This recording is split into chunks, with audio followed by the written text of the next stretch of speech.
Shelton will speak on the subject, the basis of physical vigor. This time I present to you Dr. Herbert M. Shelton. I guess before we undertake to talk on physical vigor, we ought to have some idea of what we are talking about. What do we mean by physical vigor? I'm sure that most of you would say, well, we mean physical energy. And that's true. But what do we mean by physical energy? We mean the ability to function. We mean the ability to live. We mean the ability to carry on the processes of life. Not really in a sluggish, slothful, inefficient manner, but in a vigorous, vital way. We mean the possession of power in function, power in action, stamina also in our daily life. And this has as its basis the same basis that life as a whole has. I pointed out to you this afternoon that all life has certain basic needs without which we cannot live, without which we cannot grow, without which we cannot develop, without which we cannot maintain the normal repairs resulting from everyday wear and tear of the body, without which we cannot heal wounds or broken bones, without which we cannot reproduce ourselves. These normal needs of life are the elements of health, they are the elements of vigor, they are the elements of stamina, they are the elements upon which we must depend in order to live at all. This is the positive side of vigor, to supply our bodies with adequate quantities, adequate qualities, proper proportions of these essential and basic requirements of life, without excesses or deficiencies of any, is the basis of vigor. It is the basis of health. It is the basis of resistance. It is the basis of everything that is worthwhile in living. Without them, we weaken, we sicken, we die. Even the absence of such a thing as iron in our bodies would result in speedy death. Now, we have about enough iron in the human body of a man of 150 pounds that if we could extract it all to make about 2 carpet tacks. That isn't much iron. And yet, if that iron were completely absent, it would be impossible for us to take up oxygen and carry it to the cells of our body, so we'd smother to death as a lack of oxygen, from a lack of oxygen, in a very few seconds. This gives you some importance, I think, some idea of the vital importance of an adequate supply of all the essential needs of life. This supply is essential not merely to life itself on a low negative plane, but it is essential to life on any high positive plane. So that in our eating, in our drinking, in our breathing, in our sleeping, in our working, in our exercising, and all, we need to supply the body with adequate quantities and qualities of each of these, to the end that we may have that vital vigor. Now, most of us are eating, most of us are drinking, most of us are sleeping a little bit, most of us do what we have to do in some ineffective and inefficient way to meet the needs of life. It is impossible for man to escape completely from the normal elements of nature's system of hygiene without dying quickly. So that all through the ages, even though man has abandoned the primitive way of life, although he has abandoned the normal sources of supply and has learned to depend upon altered and artificial efforts maintain life, he has not been able to completely divorce himself from the normal, natural sources of existence. And if he ever does do so, he'll, as I said, die. There's another side to this vigor question, and that is the negative side. I'm going to begin this by reciting a little personal experience that I had when I was a high school boy. My father would not permit me to go out in the evenings and go to shows and so forth during the week. He required that I remain at home in the evenings and get my homework. So I studied sometimes far into the night. I'd stay up sometimes as late as 2 o'clock in the morning studying. I was young and I was vigorous, and in spite of the fact that sometimes I studied very late, I would wake up at the same time the following morning that I would if I went to bed early. I would get up at the same time, and I would bounce out of that bed with vigor, ready for activity, ready for my day's work or my day's activities. On Saturdays, however, I was permitted to go to the show. And there was a group of us boys who would walk to town on Saturday nights. I lived in a small town. We had about a mile walk into the city. We'd walk into town and we'd stop in what we used to know as an ice cream parlor. Some of you older people will remember the ice cream parlors. You younger ones will have to dream about what they were. But we'd stop there and we'd have some soft drinks. I got into the habit of taking Coca-Cola. And I'd usually have 2 glasses of Coca-Cola before going to the show, and then we'd come back and stop at the ice cream parlor on the way back, and I'd commonly have 2 more glasses of Coca-Cola before going home. Then I'd go home and I'd go to bed, and the next morning, instead of bouncing out of bed at the usual time, full of pep and energy, I couldn't wake up. I couldn't get my eyes open. I was languid. I was depressed. I was weak. I was sleepy. And I would stay in bed sometimes till 10 o'clock in the morning. Then I'd crawl languidly out, dress, and I'd get out and do a little running or baseball playing or something of the kind and work up a little circulation, and I'd begin to feel better. This went along for some time, and I began to wonder why.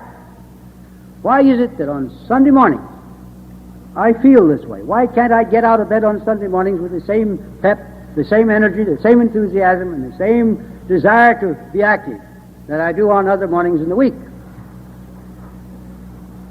I knew that I hadn't been out any later on Saturday night than I often stayed up for study. I knew that I hadn't done anything unusual except see a show, except that one thing, drink Coca-Cola. So after I analyzed what I was doing through the week, what I was doing on Saturday, the only thing I could put my finger on as a possible cause of that Sunday morning languor, and that Sunday morning inability to get out of bed, was Coca-Cola. So I said, I'll stop drinking this stuff, and I'll see what effect it has. So the following Saturday, I didn't drink Coca-Cola. Sunday morning, I bounced out of bed at the usual time, with the usual vigor. That was not the languor, that was not the weakness, that was not the sleepiness, that was not the inability to get up. So I ran along that way for some time with the same result. Got up early in the morning full of energy. Then the thought occurred to me that perhaps it wasn't the Coca-Cola after all. Maybe it was something else. So the next Saturday I took the usual amount of Coca-Cola, with the result that Sunday morning I had the same experience. I couldn't get out of bed. I tried it for 2 Saturdays, I believe, with the same result, and then I gave up all soft drinks from then until now. I have never taken another soft drink of any kind from that day to this. Now, the point I want to bring home to you in this story is the weakening, the depressing, the de-invigorating influence of toxic material. What is Coca-Cola? It's chiefly water. But in that water we have a liberal dose of phosphoric acid. Now phosphoric acid is of such strength that it'll melt or dissolve marble if you put it into it. We have a so-called therapeutic dose of caffeine. We have a liberal supply of white sugar. It's carbonated water at that, which is not good for us itself. It is colored with coal tar dyes, and flavored with artificial flavors. And this is the kind of substance that we take when we take Coca-Cola. Now, other soft drinks contain carbonated water. They contain either phosphoric acid or some other acid of a character that can't be utilized by the body. They contain either acetanilid or aspirin, not aspirin, or caffeine or some other toxin of that kind. And they contain the artificial flavors and the artificial coloring and the white sugar, just as does the Coca-Cola. So that it does not matter which one of them we take, we're taking a substance into our body that is depriving us of our energy. It is lowering our ability to live. It is lessening our ability to function. That means that it is depriving us of vigor. We are a nation of soft drink addicts. And as I pointed out to you this evening, we start rather young. I have seen mothers give their babies in their laps a bottle of Coca-Cola with a nipple on it and let them suck that Coca-Cola from the bottle just like they would milk from a nursing bottle. I have seen it. And I've seen it more than once. And I've heard others in other parts of the country say they had seen the same thing, so it must be more general than I know about.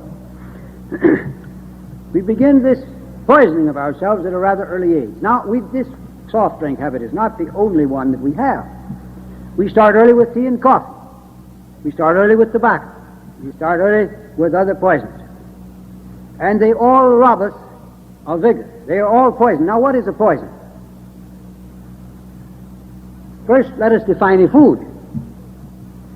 A food is any substance that can be transformed into living structure. This means that the body can take it and digest it and absorb it and carry it to the cells, and the cells can take it up and incorporate it into themselves as part of their structure, so that it becomes a part of the living body. It becomes muscle and bone and nerve and gland tissue. Anything that can be converted into living structure or transformed into living structure is food. Now, any substance that cannot be transformed into living structure, any substance that cannot be made into muscle and gland and nerve and brain tissue is a poison. It doesn't matter what it is. It can be just common ordinary chalk. It can be table salt. It can be prussic acid. It is a poison. The range of toxicity is all the way from almost nil at the bottom of the scale to a toxicity at the top of the scale that will kill almost like a stroke of lightning. Between these two extremes, all of these various substances that cannot be transformed into living structure exist at their various ranges of toxicity.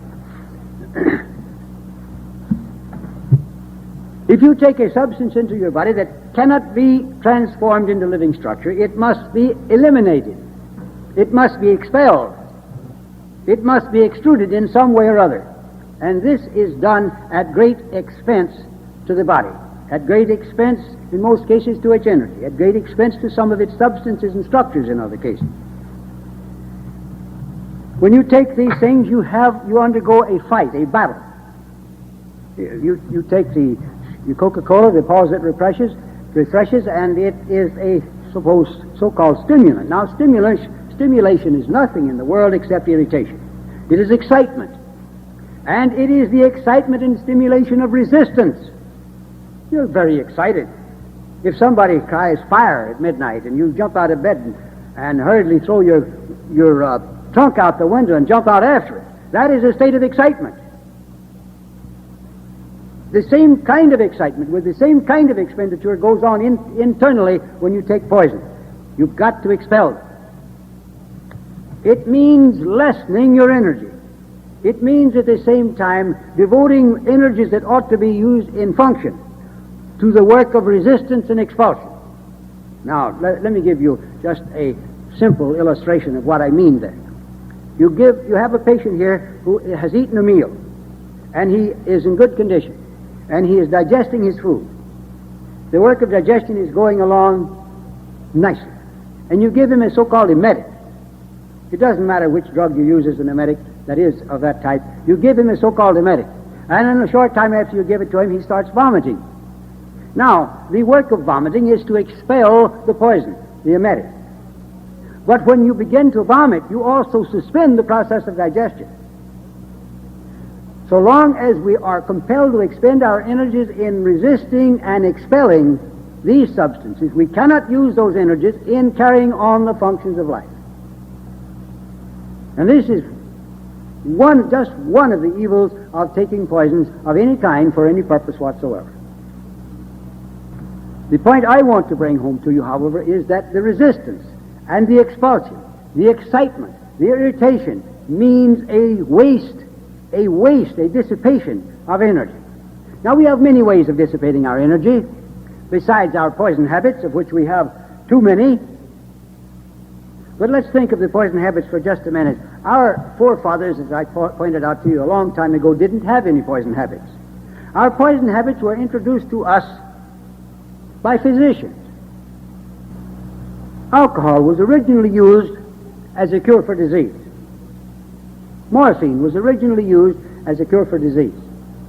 People didn't get the morphine habit in the past, except they were made into morphine addicts by physicians. Nowadays, pushers are getting young people to develop the morphine habit without going through the old route. But salt was originally used by the physicians to treat disease, and we began to use it to our food, add it to our food later. Pepper and salt and spices of all kinds were originally used as so-called medicines. At the time that Columbus sailed the ocean blue in his effort to find a water route to India, one of the chief articles of commerce that was brought over to Europe from India was spices. Now, these spices were not used in foods at that time. As a matter of fact, they cost so much, $50 to $60 to $75 an ounce. Now, how many people in Europe at that time could afford to pay such prices for spices to add them to their foods? They were too expensive even for the poor to use as medicines. But that's what they were used for. They were used as so-called medicines. Now, later they were removed from the medicine cabinet into the kitchen, put into the pantry, and we began to add them to our foods. All of our poison habits have come to us in just that way. They were first used as so-called medicines, and from medicines they became habitually used. But each part of the world was originally confined to one or two poisons that grew in its own vicinity. The American Indian, for example, here in this part of the world, used tobacco. Out in the West, peyote was used. Down in South America, chocolate and cocoa, all the same. They used that. They had poisons that grew in their own locality. In Arabia, the people used coffee. In India and China, they used tea. In China, they chewed the leaves of the betel. In various parts of the world, they used various types of poisons, but they didn't have a collection of them as we have. We import them from all parts of the world. We get whiskey from Ireland, ale from the English, beer from the Germans, wine from the Italians, coffee from the Arabs, tea from India and China. We just bring them in, and we got tobacco from the Indians. We bring them in from all parts of the world, and then we manufacture some in the form of soft drinks for ourselves. So we have all the bad habits, poison habits of all the rest of the world, and we start early and we keep it up. Now, these are just some of the means by which we deprive ourselves of our normal supply of energy. These are some of the means by which we reduce our vigor, our functioning capacity, our ability to live. We waste our energies by our excesses. Now, by excess in this particular, I do not mean excessive use of tobacco, or excessive use of alcohol, or excessive use of coffee, or excessive use of tea, and so on. That is not a proper use of the term excess. Excess means overusing or overindulgence in those things that are useful. You can overeat. You can drink too much water. You can take too much sunshine. You can overwork. You can go to excesses in these normal activities of life. But you can't say that one murder a year is inside the realm of moderation, that if you kill 2 men a year, that's excess. Or that in arson, if you burn down one house, that's not excess, but if you burn down 2, that's excess. Or if you're a horse thief, if you steal 2 horses a year, that's moderation, but if you steal 3, that's excess. This is the wrong use of the terms moderation and excess. Moderation and excess are properly applied to those things that have a normal relation to life. And it is not proper, they are not properly applied to those things that have no normal relation to life. So when I say excess, I mean overeating, overworking, sexual excesses, oversunning, overbathing, staying too long in the water, taking baths that are too cold or too hot. This is the kind of things that I mean when I say excess, and by these excesses we rob ourselves of our energy. So moderation is one of the foundations of vigor. Immoderation or excess is a sure road to invalidism, to weakness, to disease, to premature death. Then we rob ourselves of our energies by our emotions. Emotions can waste energy almost as rapidly as the alcohol habit. As a matter of fact, fear can so waste your emotions, can so rapidly expend your energies that it can produce sudden death. Shock can do the same thing. Emotional shock. Worry, which is a baby fear, robs us of our energy. Grief can bring us almost to the grave within a few days. These emotions are wasteful of energy, and so we need to cultivate, as a means of conserving energy, emotional poise.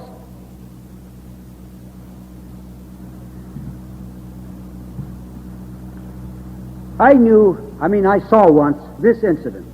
At my hometown, I was downtown one evening about dusk, and I saw a group of people gathered on the courthouse square, right next to the courthouse lawn. And somebody was talking. And my curiosity led me to go over and see what was going on. And just as I arrived at the place, I saw one man strike the speaker and knock him down. The man had a Bible in his hand, and as he went down, he sat on the curb that went around the courthouse lawn. With a smile on his face and glory, hallelujah, on his lips, he rose up and started on with his preaching. As he did so, the young man struck him a second time, and down he went into the same sitting position, and again, with a smile on his cheeks, face, a glory, hallelujah, on his lips, he came up, still preaching. 2 men grabbed the young fellow and pulled him away, and the man went on preaching. Well, I asked one of the men on the outside of the crowd, what happened here? He said, well, that preacher there, who nobody knows, he came into town here, and he's preaching here on the street. He made the remark or the statement that every pastor of every church in this town is a hypocrite. And I said, well, what was wrong with that? And the man said, well, nothing perhaps, but the father of that young man is the pastor of the biggest church in the city, and he resented it. All right, the point of the story is that this particular preacher had cultivated emotional poise. There was no sign of fear in this man when he was knocked down either time. There was no sign of anger or of resentment. There was just a smile, and he got right up and went on with his preaching just as though nothing had happened. The man did not even disturb his sentence. He went right on with the sentence and completed it. There was poise. There was the kind of poise that conserves energy. Now, I think that all of us are capable of cultivating just that kind of poise. I think that we are capable of cultivating such a high degree of emotional poise, of equilibrium, that we too can conserve our energy and stop dissipating them or wasting them by our emotional activity. Dr. Vigor, who had a health school in Redlands, California some years ago, in a very fine work entitled The Genesis and Control of Disease, makes this statement: we are either poised or poisoned. Now, that is a literal truth, because a lack of poise means a waste of energy. It means a production of enervation. And innervation invariably checks excretion or elimination. And when excretion is checked, there is a gradual accumulation in the body of the normal wastes of life, producing a condition that we call toxemia, or a state of poisoning, in other words. Poised or poisoned is literally true. And how does it poison us? By reducing our energy. So, the cultivation of poise is just as important in the emotional life of man as the cultivation of moderation in supplying his body with its normal needs, or in abstaining from those things that we have ignorantly introduced into our modes of life, such as our poison habits. When we become enervated and don't feel good, when we have sluggish bowel action, when we have indigestion, when we get up in the morning with a dark brown taste in the mouth, with pasty teeth, with a coated tongue, with a foul breath, with a frontal headache, with a sharp pain here and there, little symptoms that we don't think amount to anything, and we ignore them, or perhaps palliate them with a cigarette or a cup of coffee or a drink of whiskey or a drug of some kind that we get at the drugstore. We palliate them with these things and go on until we begin to get a little worse suffering and a little worse suffering, and then we go to somebody for treatment. And what do they give us? We go to one group and they give us more poison. We're already suffering perhaps from an excessive intake or from a rather large intake and a long continued intake of poison. We're already suffering from emotional imbalance. We're already suffering from immoderation in supplying the body with its normal needs. We're weak. We're poisoned. We need rest. We need purification. We need invigoration and purification. So they give us poison, which only adds to our trouble. The body has to relieve itself of these two. It has to resist them and expel them at a further cost to itself. We go to another group and they put us on the table face down and they hang our eyebrows on one end and our toenails on the other, and they jump on our backs. Now that is not true today. That when I studied chiropractic in Chicago more than 30 years ago, that was the joke we had there in the chiropractic college. That we hung their eyebrows on the edge of one chair and their toenails on the other, and then we jumped on the back. Now those of you who are old enough to remember the chiropractic of those days and who had chiropractic adjustments may remember that even if you didn't have them yourself, you heard others. You heard them when they got an adjustment. You could hear them 2 or 3 blocks down the street yelling, and they couldn't sleep all night because the chiropractors in those days made an honest effort to make an adjustment. And boy, they sometimes went, you thought they were breaking your spine. Nowadays they give you what they call painless adjustment, which is merely kidding you. But at any rate, every thrust to the spine, even if it's a so-called painless one, constitutes a mechanical stimulus applied to a nerve center. And it makes you feel good because it stimulates you. It's just like taking a cup of coffee or toddy and feeling better. You're mechanically stimulated instead of chemically stimulated, but you're stimulated. And every stimulant means a waste of energy. Or you go to an osteopath, and he puts you on a table, and he mauls you, and he twists you, and he pulls your leg, and he carries on. Well, all of this represents mechanical stimulation. Or you go to a physiotherapist, and he bakes you, and he freezes you, and he boils you, and he fries you. And all of this represents thermal stimulation. Or he electrocutes you, and that represents electrical stimulation. You need rest, and they give you means and measures of treatment that further innervate you, that further reduce your energy. What you need is rest. Well, you can go to many places and get a rest. That is, they put you to bed and they tell you you're going to rest, but they call you in for massages. So they maul you and they pound you and they knead you and they make you like making up dough. And this is stimulating. They give you drugs. I remember a place that used to be not far from my place there in San Antonio. It is now torn down. It belonged to the Woodmen of the World. It was a place where they cared for tubercular cases. If you belonged to the Woodmen of the World and you developed tuberculosis, it didn't matter where you were, you could go there and be cared for without cost. And the people would go there and they would put them to bed. And I visited the place many times because the dentist and some of the physicians there were friends of mine, and I'd visit there and I got an ample opportunity to observe what was going on. These patients would be put to bed and they'd be fed 3 square meals a day. They would be fed like harvest hands. They were doing nothing. And they were being fed like harvest hands. And besides that, they were being fed between them. And they were allowed to smoke. And they were given drugs. And they were given soft drinks at intervals during the day. They weren't resting. How do you expect to rest when you're eating so heavily?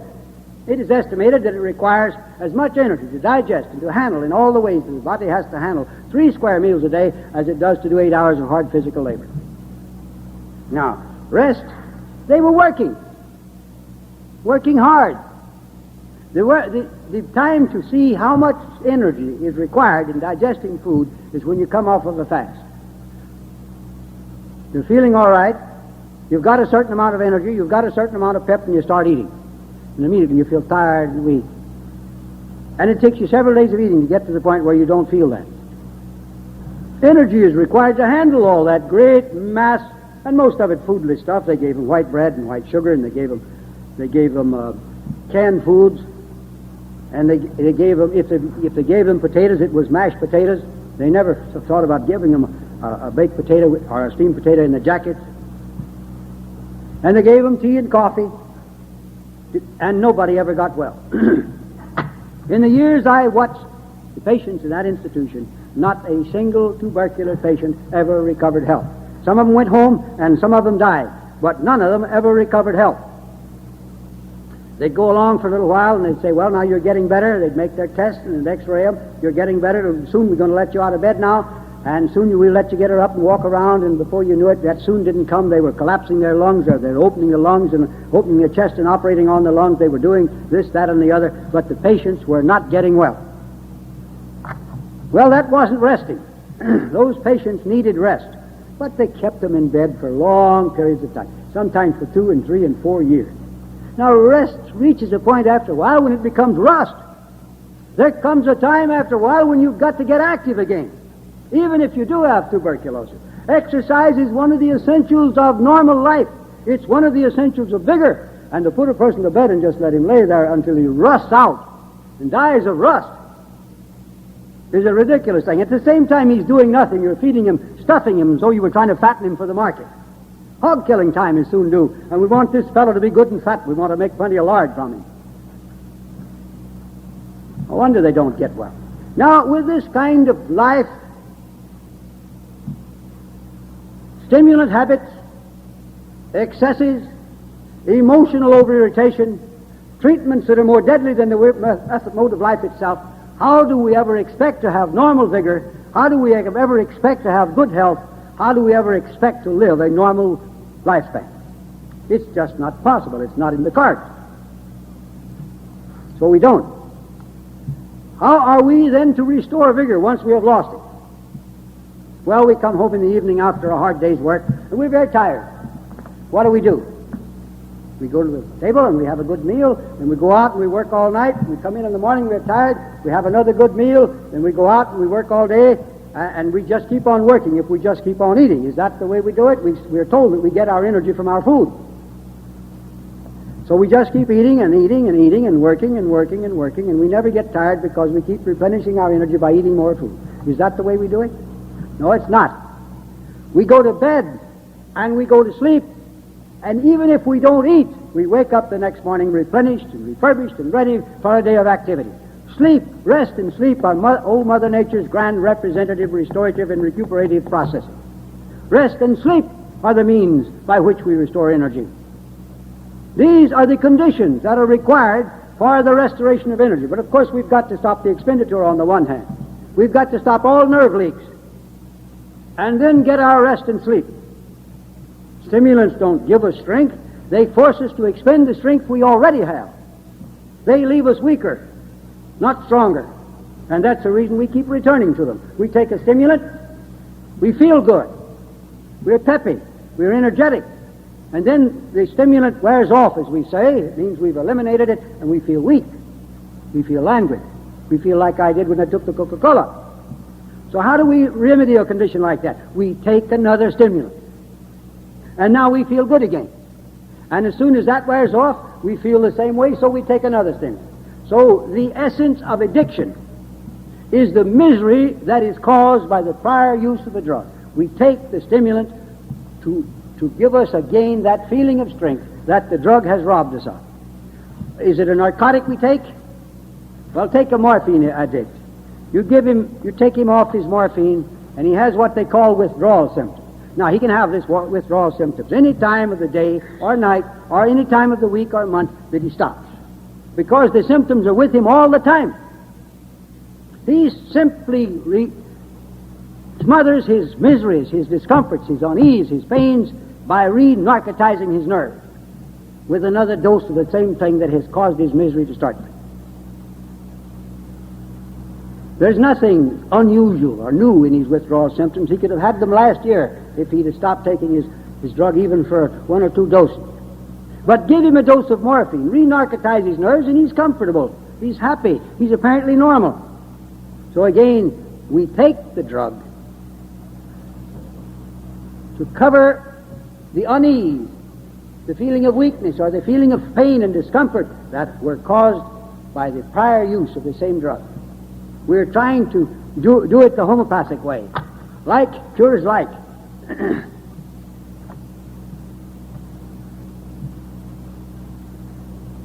We need rest, not stimulants. We need rest, not narcotics.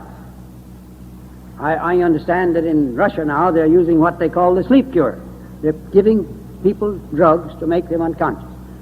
We do the same thing in this country. We give them drugs to make them unconscious. If you can't sleep, take a sleeping pill.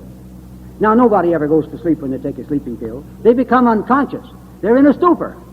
They're not asleep. Sleep is a physiological condition. This is a pathological one. This is a state of poisoning.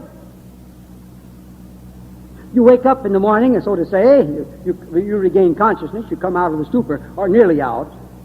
You're half stupefied. You're languid. You're irritable. You're grouchy. You're tired. You're weak. You need some sleep. You need sleep more now than you did before you took the sleeping pill. That is not what I mean when I say rest and sleep are nature's grand representative, restorative, and recuperative and reparative process. I mean rest and sleep in the normal sense. If you can't sleep, you can at least rest.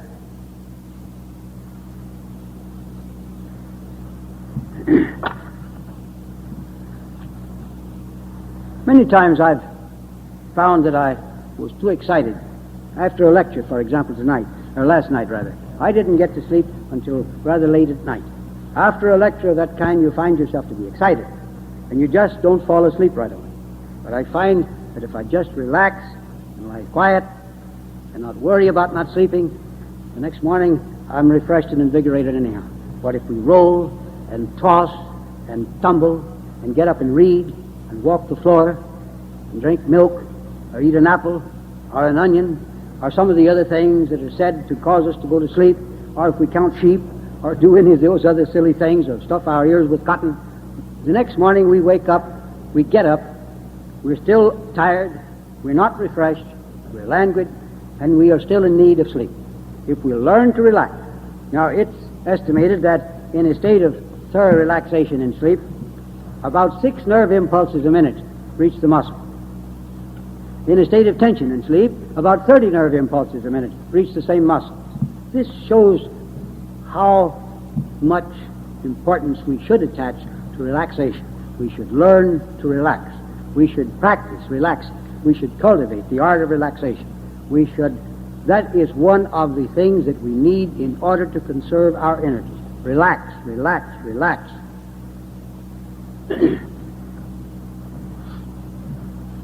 A number of years ago, the British Army in India was having a lot of sickness, minor sickness, among the soldiers. They were being marked quarters, and they were not on duty because of illness. There was so much of it that an investigation was made. And it was decided that a few simple changes in the way of handling those soldiers might remedy the situation. They were taking these soldiers out on these long marches in India. It's quite hot. They give them a long march, bring them back in, send them right into the mess hall, tired, fatigued. Send them into the mess hall and feed them a heavy meal. They stopped that. They'd bring them in off the marches. They'd send them to their bunks for rest and relaxation. And after a period of rest and relaxation, then they sent them into the mess hall and let them eat. But that simple process, that one simple change in the way of feeding those soldiers, they reduced the illness in that British Army by 50%. Now why? Because when we are fatigued, we do not have digestive power. To eat a big meal under such conditions is to eat it and to guarantee indigestion. To relax and rest and to recuperate so that you've got digestive power means that you'll digest your food. So, by that simple change, they reduced the illness in that army by 50%. What do? Are you eating while you're tired and fatigued? Do you rest first? Do you relax and recuperate some and then eat? You should. You'll have better digestion if you do. We have as our golden rule in hygiene, if you're not comfortable in mind and body from one meal to the next, miss the meal. You can miss 2 meals or 3 or more if that much is required in order for the restoration of physical comfort or mental poise. Be poised. Be mentally comfortable or be physically comfortable before you eat. And if the discomfort comes between meals and it passes off before the next meal time comes around, miss the meal anyhow. Why? Well, let's see. You have here a patient. She is enjoying her meals. She is digesting them well. Everything is going along lovely, and then Sunday comes. Now, there's nothing wrong with Sunday. It's just a nice, pleasant day to rest in. That was its original intent, as a day of rest. We've converted it into a day of something else, but nonetheless, the patient is resting. Sunday comes. He expects a visitor from home. The visitor doesn't come. Is to be there at about 1 o'clock. All right, she has her Sunday meal at noontime. 1 o'clock comes and nobody arrives. She begins to get a little anxious. 1:30, still nobody. 2 o'clock, 3 o'clock, she gets more and more anxious and worried. By 4 o'clock, she's suffering with pain. Gas pains, she calls them. No, they're not gas pains. She may have a little gas, but not enough to cause pain. Not enough to cause pain. Not enough to cause pain. Not enough to cause pain. Not enough to cause pain. Muscular spasms due to emotional disturbances of the sympathetic nervous system. Tomorrow morning, this is noon on Sunday, Monday morning, you can give that woman a lavage. That is, wash out her stomach. You can bring out the undigested meal of Sunday noon. Now, if she should calm down, and if that pain should cease, or that discomfort should cease by, let us say, 4:30 or 5 o'clock, it would still not be wise to eat that evening meal. If you're not comfortable from one meal to the next, miss the meal. And that goes for physical comfort as well. Now, let me tell you of another thing that happened. 2 dogs were fed a meal of flesh. Each of them was given the same size meal. One of them was chained to a tree and left at home. The other dog was chained to the rear axle of a buggy and forced to trot at a rapid pace for about 4 hours, going around in a circle and arriving back at the starting point at the end of that time. After this 4-hour period, the meals were recovered from the stomachs of the 2 dogs. The dog that had been resting at home under the tree had almost completely digested his food. The dog that had been forced to trot for 4 hours behind that buggy had hardly started to digest his meal.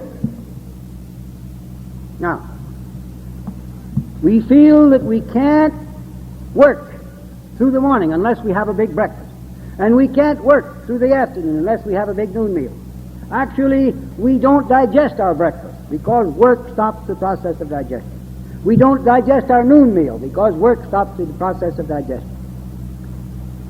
If we have to have food to work on, we can't work on what we eat at breakfast because it's got to be first be digested, then it has to be absorbed, it has to be carried by the bloodstream to the cells, it has to be incorporated into those cells as part of themselves before it can be used in work. And this takes more than 4 hours' time. So, what you eat for breakfast cannot possibly contribute to the work you do in the morning. What you eat at noon cannot possibly contribute to the work you do in the afternoon. You're working this morning and this afternoon too on the food you ate yesterday. and only on that part of the food that you ate yesterday that you digested. The food that you didn't digest isn't doing you any good at all.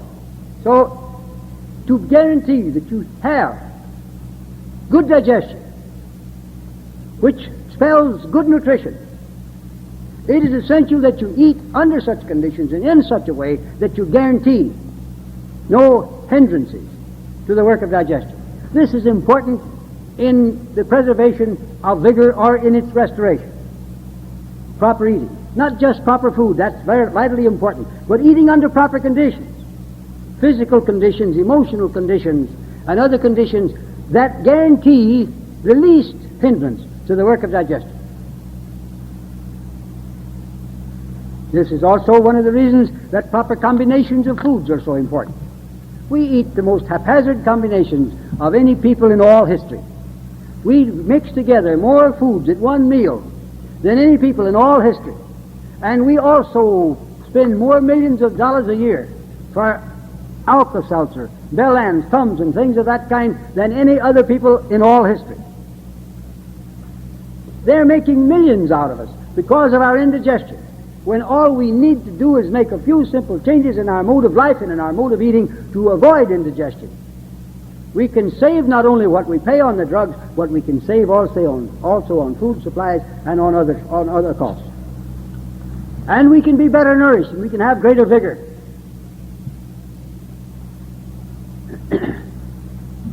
It is, in my opinion, high time that the American people begin to do a little thinking for themselves. We have been letting somebody else do our thinking.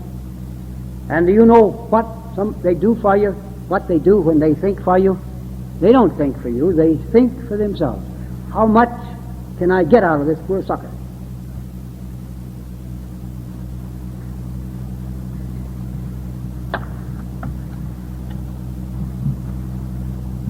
How much has he got? You call in a physician today, and the first question he asks you, have you got insurance? Yes, I've got insurance. How much does it pay? You tell him how much it pays. Okay, you've got to go to the hospital. You get to the hospital, so they start giving you a lot of fancy examinations. They give you x-rays and blood tests and various other tests. Not that you need them, not that they're any good, but you get them because they run the bill up. You get an operation that you don't need because that also runs the bill up. You get drugs that they know are not going to do you any good, but that runs the bill up. They have figured out that the insurance company will pay $500 on your case, and they've got to run it up to $700 because you've got to pay something too.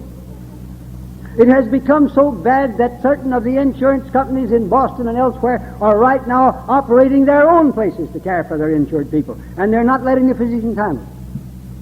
They've rented hotels, and they're putting their insured people into the hotels, and they've got their staff of nurses in there handling their patients. I was there only a few days ago, and I learned it for the first time. I didn't know it was going on. I knew that sooner or later the insurance companies were either going to have to stop writing health insurance or sickness insurance or hospitalization insurance, or else they were going to have to do something to protect themselves, because they've made this thing into a racket, just like they've made cancer into a racket. Cancer is one of the biggest rackets in the world today. Probably 85% of the diagnoses of cancer are not cancer. 15% is probably cancer. The other 85% is lumps of one kind or another that wouldn't become cancer if they were left there for 100 years. Quite a racket. They're doing the thinking. You're just saying, well, my doctor knows. He's been to college. He's an authority. Bernard Shaw once said that you pay a man $2 to trim your corn, and you pay him $1,000 to cut off your leg. So he cuts off your leg. Why bother with trimming the corn?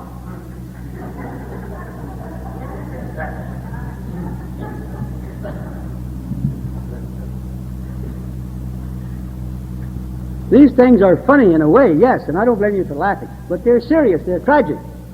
And they go on because we refuse to think for ourselves. We need to do a little thinking for ourselves. We need to cultivate a little responsibility, personal responsibility. We need to accept the fact that we are responsible beings. that we build our own diseases, that we are the architects of our own misery. No, we like to pass the buck and say, God sent this disease upon me. The devil invaded me. The stars got in the way. A germ crawled in under my toenail. A virus got in through my tonsils while my guard was down or something. And these viruses and these germs, they hide around in dark places where you can't see them, and as you pass by and your guard is down, they jump on you out of the dark, and they crawl in you.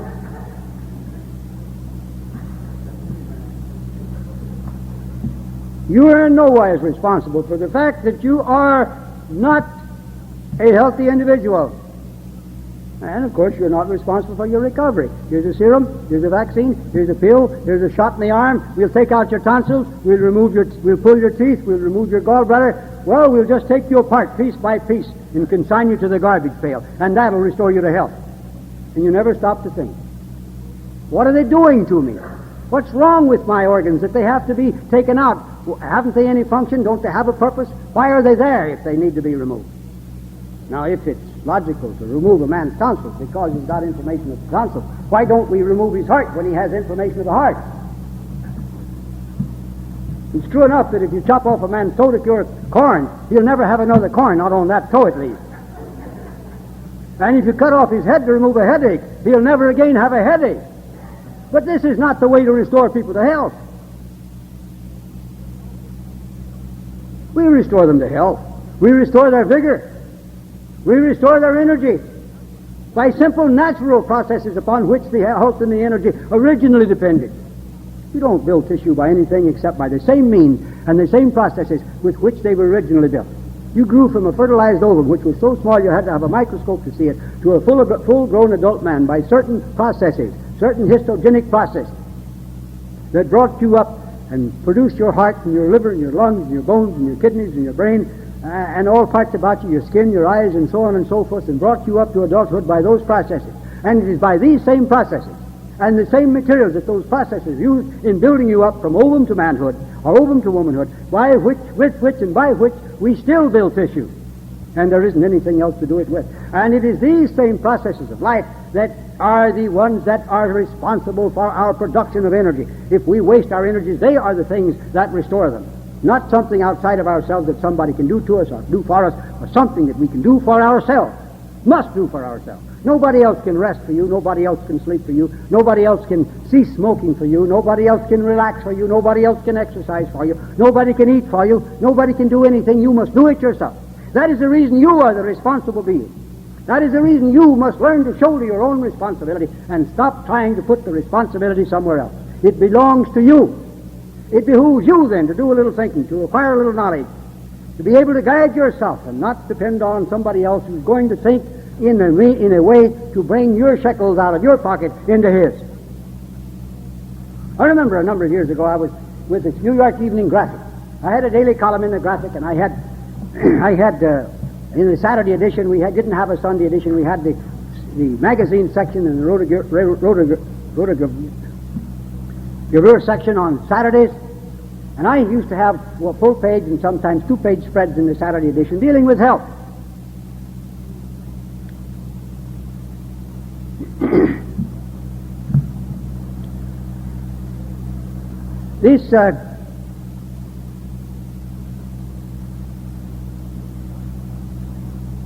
This condition went on for some time.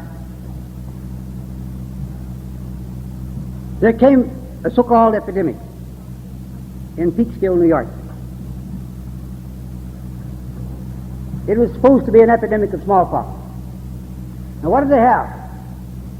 They had an epidemic. They had one case of what they call smallpox. Just one case. With one case of alleged smallpox, they started an epidemic. Everybody had to be vaccinated. All the school children had to be vaccinated. Even if they had been vaccinated before, they had to be revaccinated.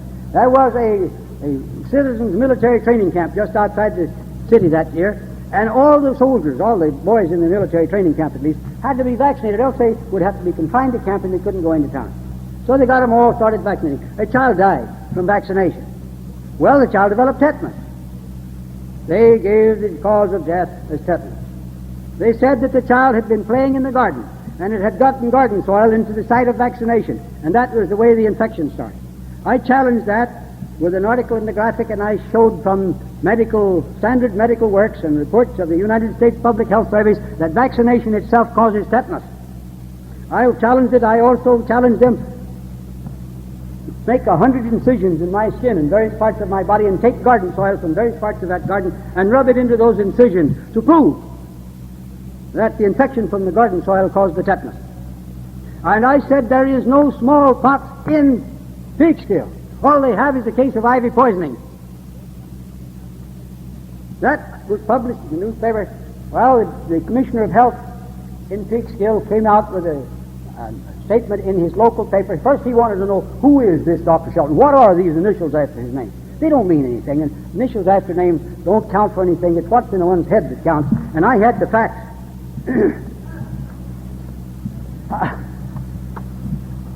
He said, we do have smallpox in Peekskill, and the child did die of tetanus. The death certificate said so. Well, he made out the death certificate.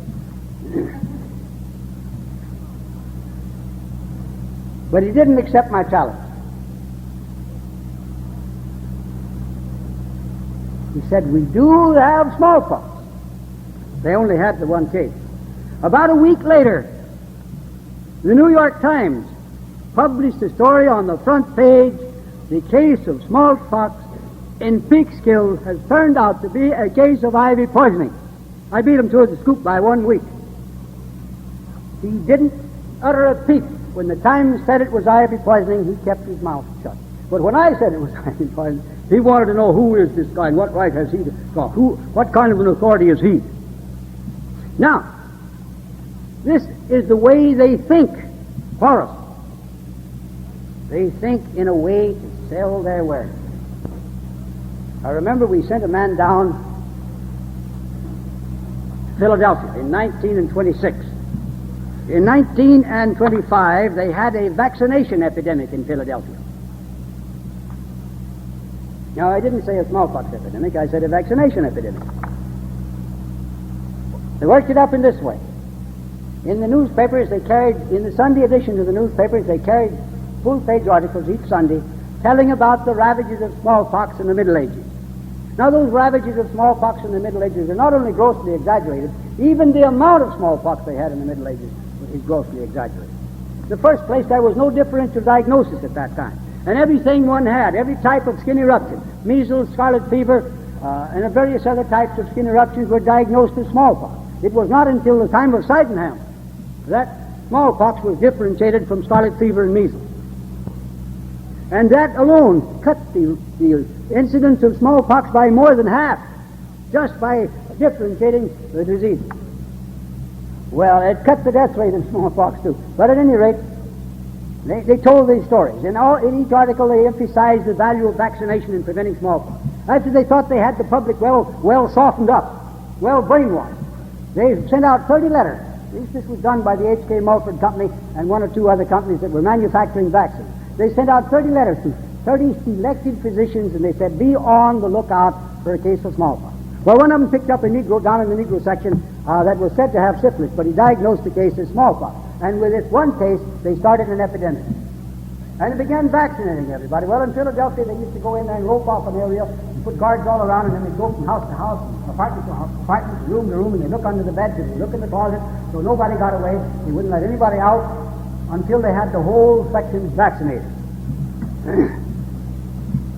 And the epidemic kept growing. Every day more new cases were reported, and more new cases were reported. It was becoming a serious affair. But they were getting ready for the sesquicentennial the following year, and wealthy men, local men, were putting a lot of money into this thing, and they expected to get their money back plus a lot of profit. So they met one evening with the Board of Health in Philadelphia and said, now look here, this thing has got to stop. We're going to lose money. This epidemic must come to an end. The next morning, the headline said, epidemic wanes. That afternoon, the headline said, no new cases. The following morning, there was a little 4-line item on the back page. The epidemic came to a sudden end. Well, we sent a man down from physical culture offices to investigate that thing down there, and he got a hold of a member of the Board of Health, a physician, who was on the Board of Health, who resigned in protest against the raw deal that the people in Philadelphia was getting from this drug company. He got to him, got the story, and then went to the records, and this is what he found. For a period of 10 years, prior to that year, Philadelphia had had an average of a little more than 600 cases of chicken pox each year, and about 7 cases of smallpox. This year, they had a little over 300 cases of smallpox, and a little less than 300 cases of chicken pox. Now that's what I mean when I say, and I've said many times, I don't care who makes the statistics, if only you let me make the diagnoses. All they did was diagnose a lot of cases of chicken pox or smallpox and create an epidemic of smallpox. And that year, the drug companies that manufactured vaccines paid 25% dividend. They were thinking for the public, they were frightening them, and raking in the coin as a consequence. This is the reason that it is important that we learn to think for ourselves. This is one of the reasons. It is the reason that we must stop being exploited by every Tom, Dick, and Harry that comes along. Take the salt vaccine. We were having epidemics of polio every summer prior to the introduction of the salt vaccine. We've been having them every summer since, only we haven't had as many cases. Why? Because before the salt vaccine, they diagnosed influenza, they diagnosed pneumonia, they diagnosed various other diseases, even mild feverish troubles were diagnosed as polio. Then when they started using the polio vaccine, they announced that they had been including in their polio statistics a lot of cases that were not genuine polio, and they were now cutting them out. So by that means alone, they cut the polio rate to less than half, just by changing their diagnosis. That made you think, that made the people think, that read the story, that the salt vaccine had actually reduced the amount of polio in the country. Well, all right, what happened last year in Tennessee? They inoculated all the children of Tennessee last year with the salt vaccine. They immunized the whole bunch, with the result that they had twice as many cases of polio last year as they had the year before when they weren't immunized. Now they're urging you to take not the salt vaccine, but the Sabin vaccine. Now they're saying even if you've had 4 shots of the salt vaccine, even if you're already immunized, take the Sabin vaccine anyhow, because we want to sell more Sabin vaccine. They're thinking for you, and they're keeping you in a state of fright. They're telling you, they're lying to you, they're fooling you with tricks of one kind or another, and they're raking in the coin. That is, again, a reason that I say, let us think for ourselves. Now, I see that it's about time for me to bring this thing to a close, because the chairman is over there counting at the bit to get up here, and let me give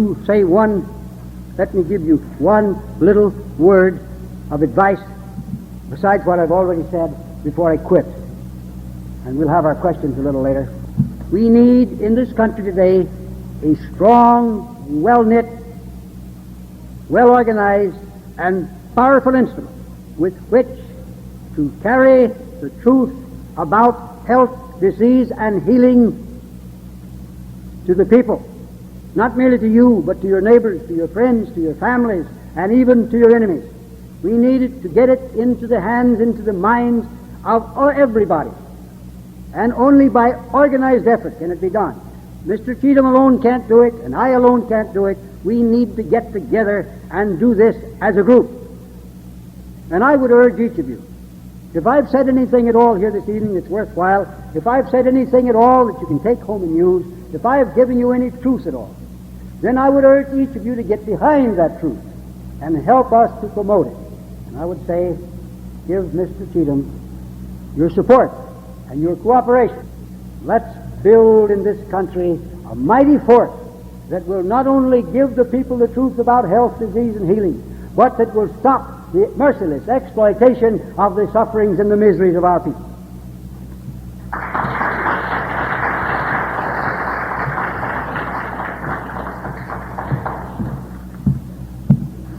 Thank you, Dr. Shelton.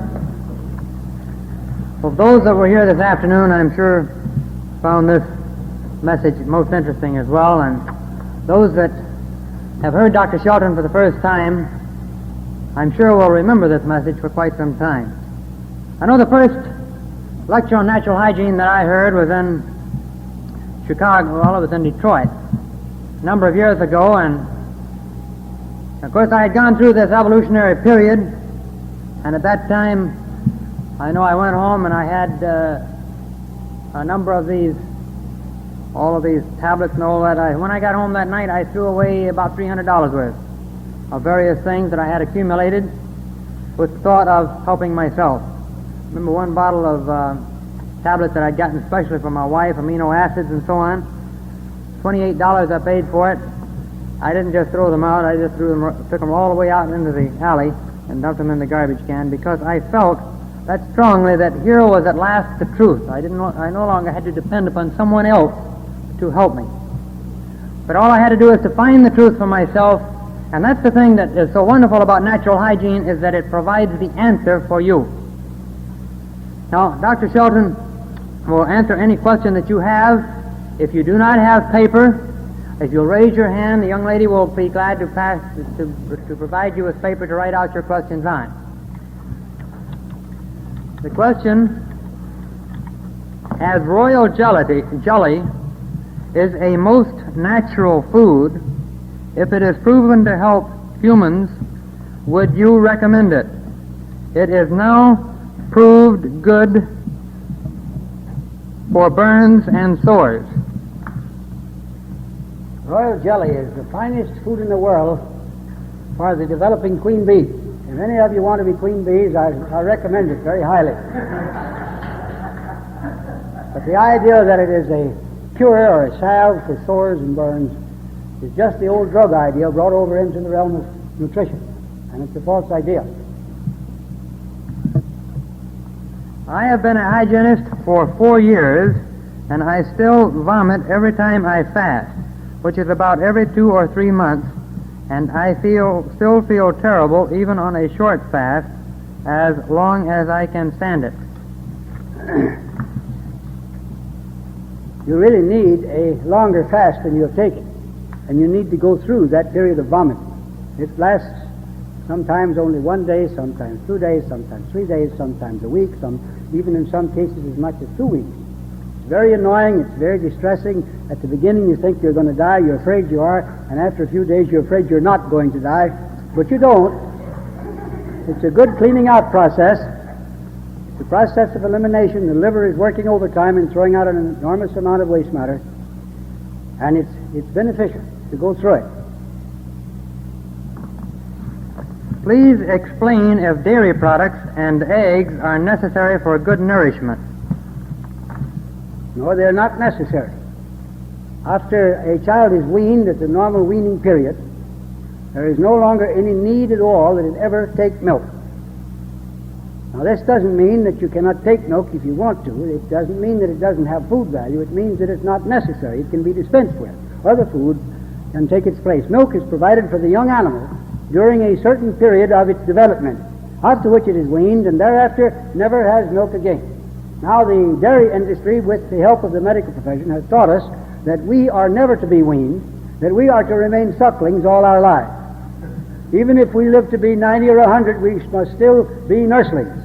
Now, naturally, they don't want our mothers to nurse us that long. The cow and the goat must do the work, so they can sell the milk. The ads on the milk truck say you never outgrow your need for milk. What value have cooked foods? Cooking, all kinds of cooking, and even the most conservative type of cooking, reduces the food value of all types of food. It does not destroy all of their food value. Otherwise, people who lived on practically all cooked food wouldn't last very long. They do have some food value left in them, but you do destroy much of the food value in cooking, so that the ideal diet is the uncooked food diet. Well, we'll ask this one anyway. What are you going to do with natural hygiene when the A-bombs drop and the coasts are sprayed with chlorine gas? Well, we're all going the same way you are. When the A-bombs drop, if we're foolish enough to let them drop them. It's up to the human race to stop the follies of the people who call themselves leaders in this world, the diplomats and the presidents and the kings. I think we ought to get rid of them. We've been supporting them long enough. The most expensive luxury that the human race maintains is the state. We don't anymore need the state with all of its all of its means of coercion and tyranny than the animals of the field and forest need it. We can get along just as well as they do without being beaten around by the policemen in these clubs, without being thrown into jail, without being hung and electrocuted and gassed. We don't need them any more than they do. They established the state about 10,000 years ago as a means of keeping slaves in subjection. When the slave system collapsed and the feudal system followed, the feudal state came into existence to keep the feudal serfs in subjection. When feudalism collapsed and capitalism came into existence, the capitalist state was organized to keep the wage slaves in subjection. In Russia, where they have state capitalism, the capitalist state over there is to keep the slaves to the state in subjection. But everywhere, exploitation is the reason for the state. We can get along without it. If we stop the system of exploitation, we won't have any longer any reason to keep people in subjection. How would a person manage a case of stomach ulcers to be cured? Not to be cured, but to heal. I take stomach ulcer cases and put them to bed and stop them from eating. And I just let them lie there and get well. They do, in a reasonable time, 3 to 4 weeks. The ulcer is healed. Then teach them to properly eat and properly care for themselves, and they don't have any recurrence of ulcer. Why do they advocate giving protein to athletes when they are performing? They say to avoid heart attacks for the excess energy expended. Well, it doesn't matter what they say. I don't know who they are. They say a lot of things that the whole experience of mankind through all past ages has shown to be false. Athletes didn't take protein before they performed in the past, and they didn't die of heart attack. Isn't it ridiculous? It's like giving us salt tablets in hot weather. Now, I didn't eat salt tablets when I grew up as a young fellow working in the fields in Texas. And it gets hot. And my father and my grandfather didn't take them. And I went down into the tropics, and I didn't find the people in the tropics taking salt tablets, but it's necessary. Who said it was necessary? I have a friend who lives in Nicaragua. He came up here about 2 years ago. He said, Dr. Shelton, what is this story that we have to have salt tablets? And I explained to him the theory behind it and what. I said, are they doing it in your country now? He says, they've just commenced to introduce it. After all these thousands of years that people have lived in the tropics, they just now found that they need salt tablets. And they just now found that athletes need a lot of protein just before they perform to keep them from dying of heart trouble. Can you imagine? Jack Dempsey, who is still living, he never died of heart trouble. He's still living. He didn't eat a heavy meal of protein before he went into the ring. As a matter of fact, the athletes refrained from eating before going into the ring.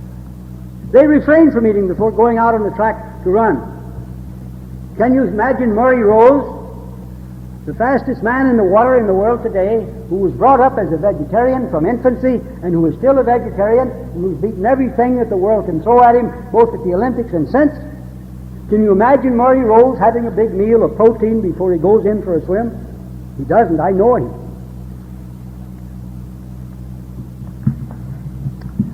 For a teaser, I assume she means for babies, is there a place for graham crackers, Fig Newtons, and hard cookies? Babies don't need teethers.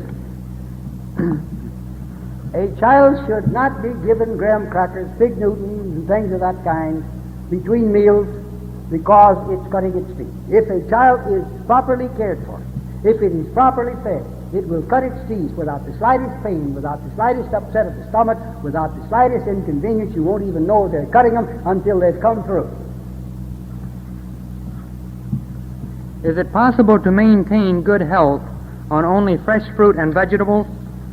Well, that depends on your definition of fruit. If you accept the biologist's definition of fruit, which is a rather broad one, the answer is yes. But if you confine the term fruit to what commonly thought of as fruit, such as apples and oranges and plums and grapes and peaches, the answer is no, you can't do it. You must have nuts or some other source of protein in addition to them. But biologically, the nut is a fruit.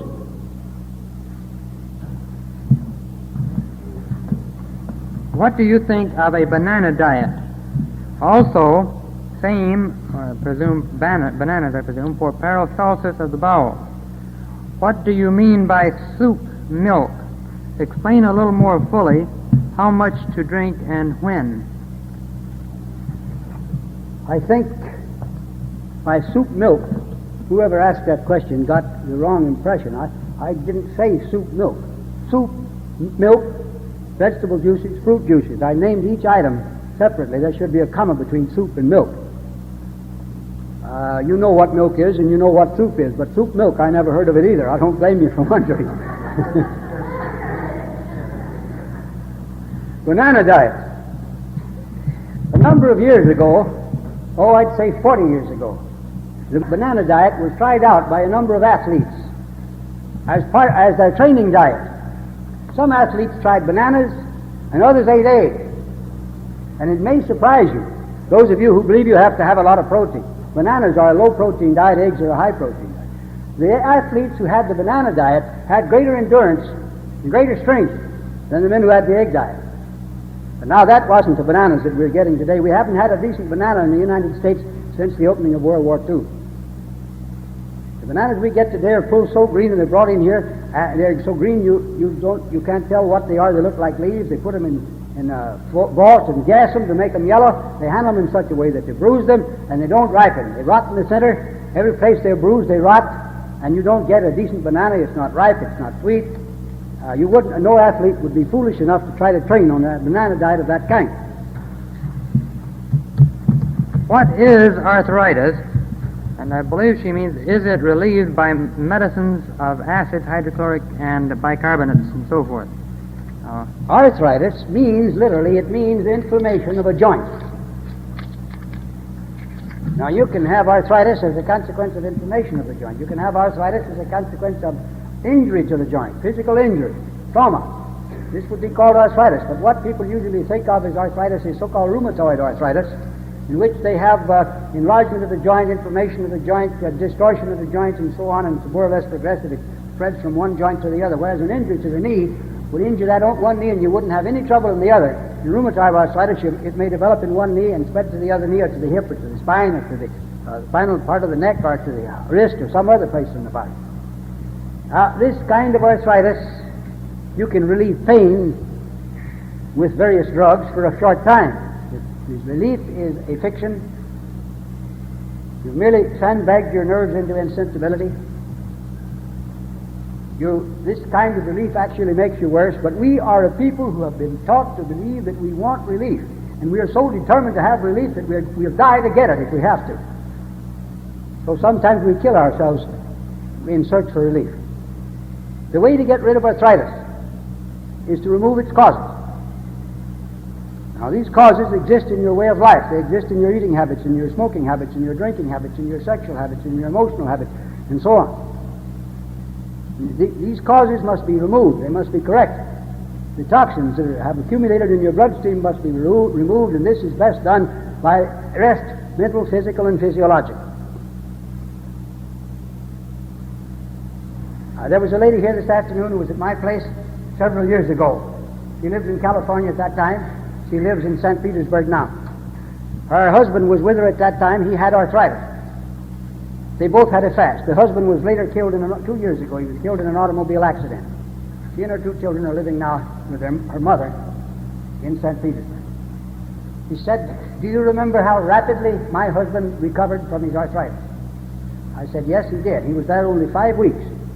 And in less than 5 weeks, he was free of his arthritis, which he had had for several years, but which hadn't become a very extensive or a very severe case even at that time.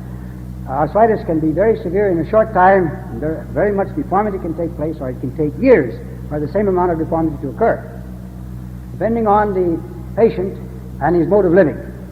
This case made a very rapid recovery. Others require a much longer period of time, depending on their condition. That's all the questions, Doctor. And I I want to thank you very much for making the trip down to Tampa, and it was certainly a pleasure to have Thank you you. here.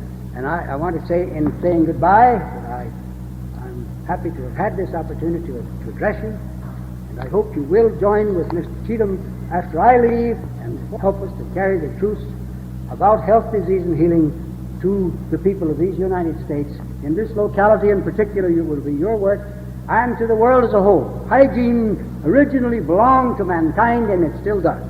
They should be brought back to a realization that man's original way of life, which conformed to the laws of life, is the proper way for him to live now as it was in the past. Thank you very much, and goodbye.